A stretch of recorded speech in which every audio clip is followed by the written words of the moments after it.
So here I am in my wife's little Fiat Doblo, and I'm converting the radio, which was a single DIN standard Fiat radio, to a double DIN. So I ordered the, I'll put the links in the description. I ordered the replacement cover, which is going to go in there once I've obviously taken the old one out, the single DIN, left with the plug.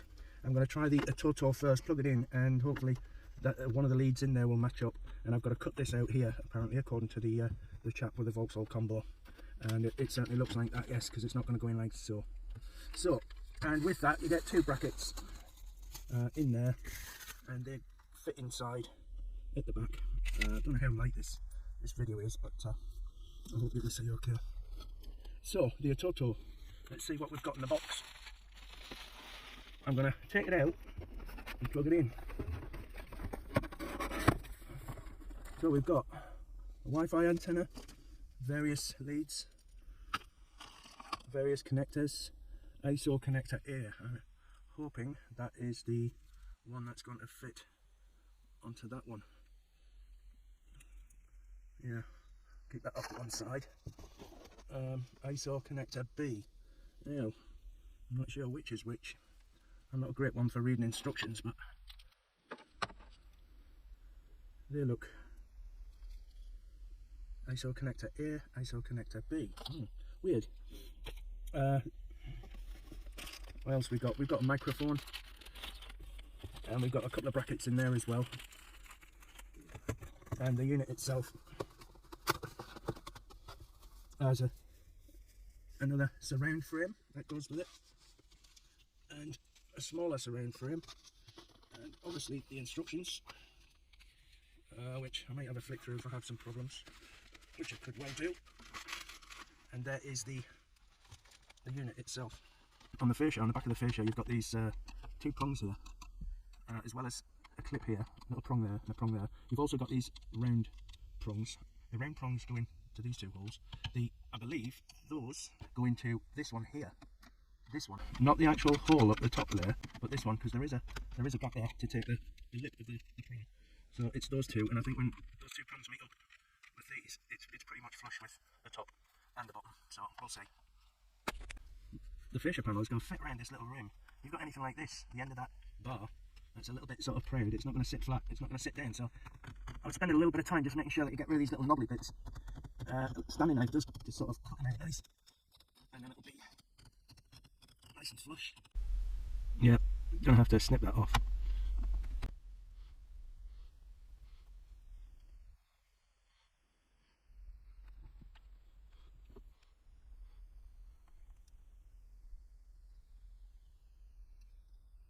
Stupidly, I cut off the female connector that was on the original single DIN. Cut that off without realising there is an adapter you can just buy, which will go into the back of the unit, and your female just clips on the back of that. I've actually destroyed this thing trying to get it off, but that's how it should go. So don't do what I did, because I've just spent literally 3 hours approximately just trying to sort the aerial cable out. It got so short, the wires were so fine, they kept breaking off, and the cable just kept getting shorter and shorter. So in the end I was really struggling, but I managed it. And I've just literally switched this on and tested to see if I've got a signal, radio signal, and yeah, I have got a signal, so it does work. But what a fanny on. But like I said, do not get rid of that from your existing. Keep it. Buy one of these. They're £3, £2.99 or something, and that just plugs straight onto there, and that goes into the back of the unit. I could have saved myself at least 3 hours work, believe it or not. Absolute nightmare. So hopefully you know what to do. As you can see, I've actually fitted it. I haven't tightened it up so much yet, but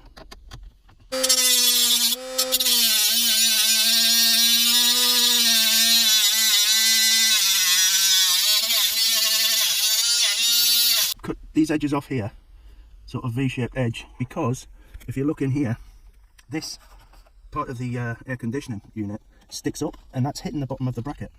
And also, that is just below that bracket that I've already fitted is a bit of plastic. That is hitting the top of this as well.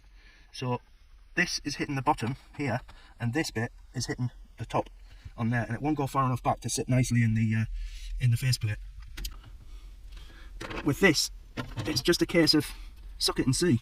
I've got a tiny little frame around the that came with it, little surround frame on there, and you've just got to try and match it up as best you can. Now you can move this unit slightly, so when you attach the brackets to these two brackets here came with the fascia mounting kit, and the other brackets came with the Atoto.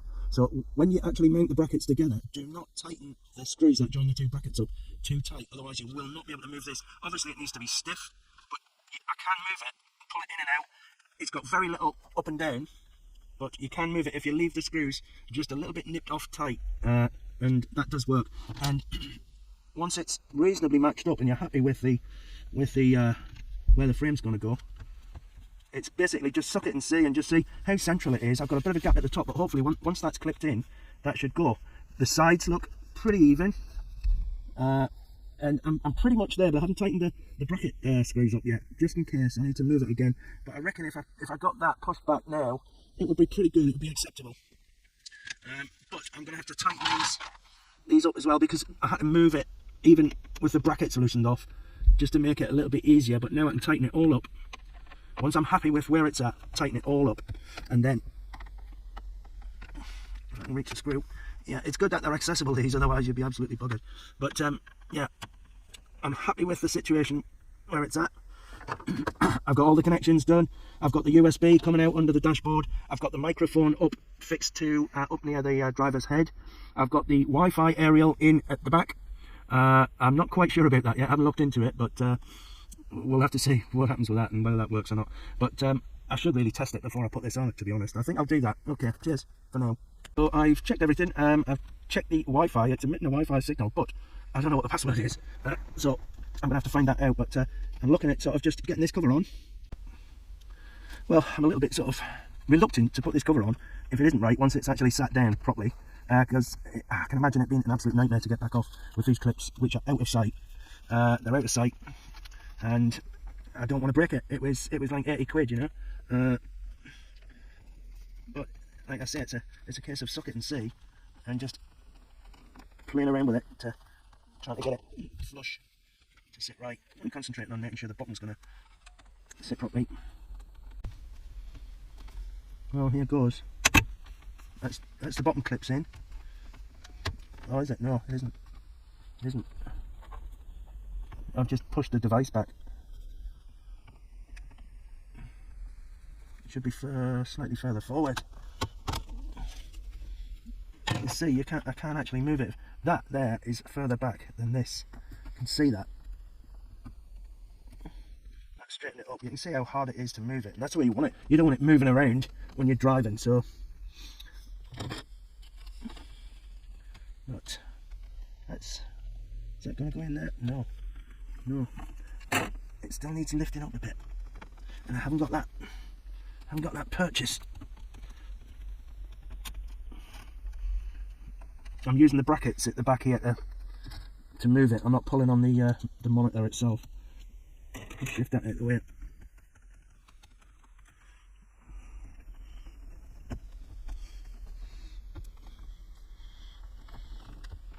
Right, what does that look like? Let's put the frame back on. Is this going to sit down properly? Is it going to sit down? I think with the top, these hooks at the top need to go down quite a bit before it locks in.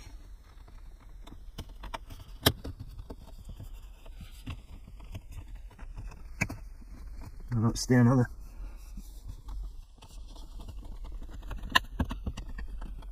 They're not staying for some reason.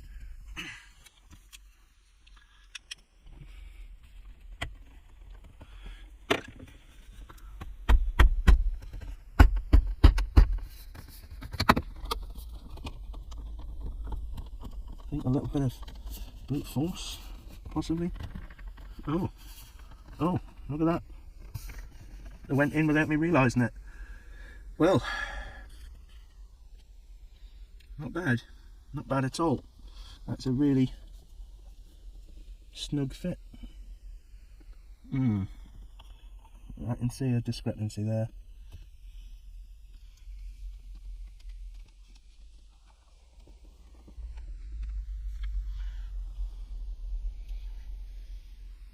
Yes, I can see a discrepancy here between the... Oh, can I or not? It's difficult in this bloody light. But I mean, you'd have to look pretty close to see it. What's that? Some sort of a click there. I'm not gonna mess too much. That's pretty good, isn't it? Yeah, that's pretty good. Let's switch her on.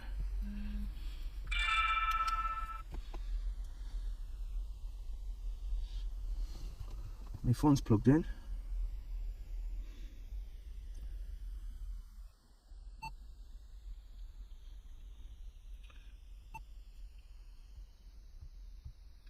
Oh, it's my phone that's taking time to...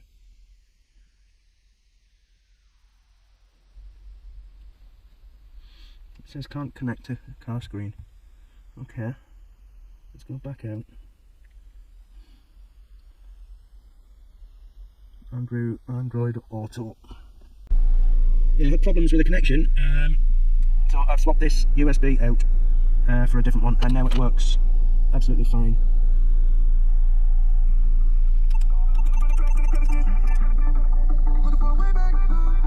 Yeah. Well, thanks for watching, and I really hope it helps somebody out. It really is a good upgrade from the original, and don't forget to check out the other video in the link for the fitting of the brackets. Cheers!